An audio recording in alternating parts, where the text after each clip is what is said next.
Hey, what's up, guys? You're now listening to Devo with Uncle Theo. Today is day 279, and we're going to cover Matthew chapters 13 and 14. Now, we've seen Christ display himself as king, and now we see the king start to get rejected. We get internal rejection, and then we get external rejection. Remember the statement we covered yesterday? It said, but the Pharisees went out and conspired against him as to how they might destroy him. And so from that point on, Jesus starts to speak in parables. So we get the parable of the soils in chapter 13.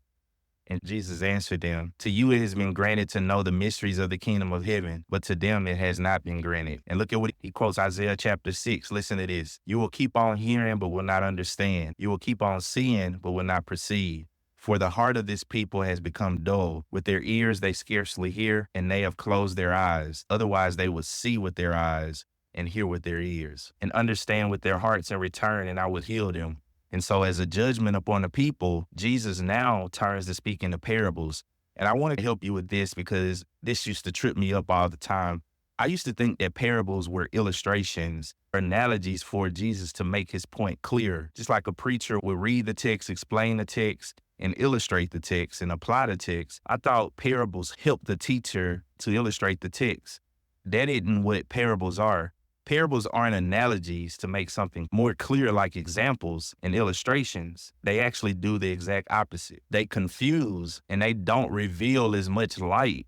And it's actually a protection to the people because with them rejecting Christ, they're just heaping more and more condemnation and judgment on their head. So Christ starts to speak in parables and he reveals his truth to those who will come to him and listen to him. That's why he says, but blessed are your eyes because they see and your ears because they hear. For truly I say to you that many prophets and righteous men desire to see what you see and did not see it, and to hear what you hear and did not hear it. Then he goes into the parable of the sower, the parable of the wheat and tares, the parable of the mustard seed. And then when he leaves the crowds, he goes to his disciples and then he explains the parables to them. You see what I'm saying?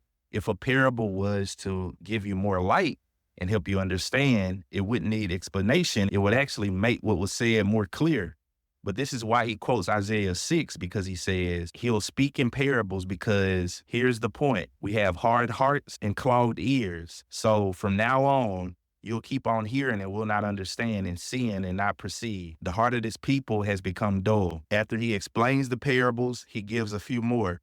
The parable of the hidden treasure, the parable of the pearl of great price, the parable of the dragnet, and the parable of the householder. And then listen to this statement. Remember, we've said it over and over, verse 53.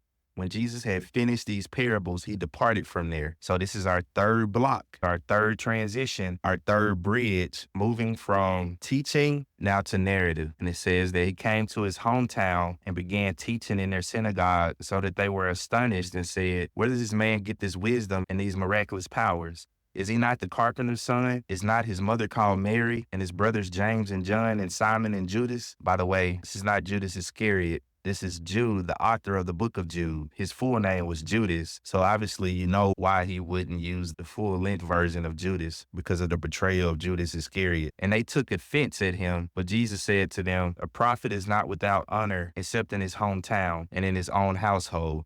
And he did not do many miracles there because of their unbelief. And we end today with chapter 14, which gives an account of the murder of John the Baptist. And this is a good story to read to see how John stood up against power and rebuked even the king at that time for his lawlessness.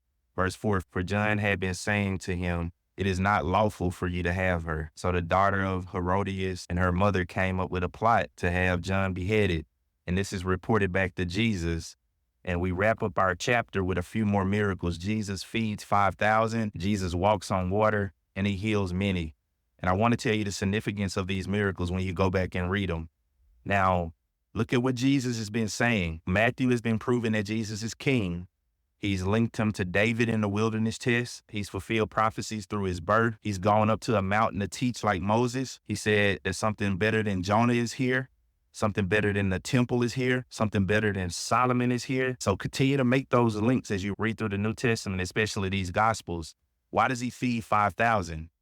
Do you remember in the Old Testament, what God did through Moses? He rained down manna from heaven. Jesus ties himself to Moses. He feeds people miraculously. And this is mainly Jews. And he does it again with the 4,000. And you have to get the context there. those are for Gentiles, just like Elijah. And so he does a miracle for not only the Jews, he does one for the Gentiles to tie himself to Elijah. And so we'll try to pick up that as well when we get there. Then he walks on water, again, tying himself to Moses, who parted the Red Sea. Jesus is showing that he has power over the sea, just like Moses. And we walk straight into him, rebuking the traditions of the Pharisees and the scribes. And we'll look at that on tomorrow. Continue to make these connections. Continue to tie the Old Testament that we've studied so long into this. And I want you to continue to marvel at Christ, behold your God, and grow your faith so that you may trust Christ more and that you may desire to do this life with him and walk more closely with him. And that'll be the most revolutionary thing you can do for your faith. I'm still hanging in there with you on this journey with you. Let's continue together so we can finish strong. You guys take care and have a good day.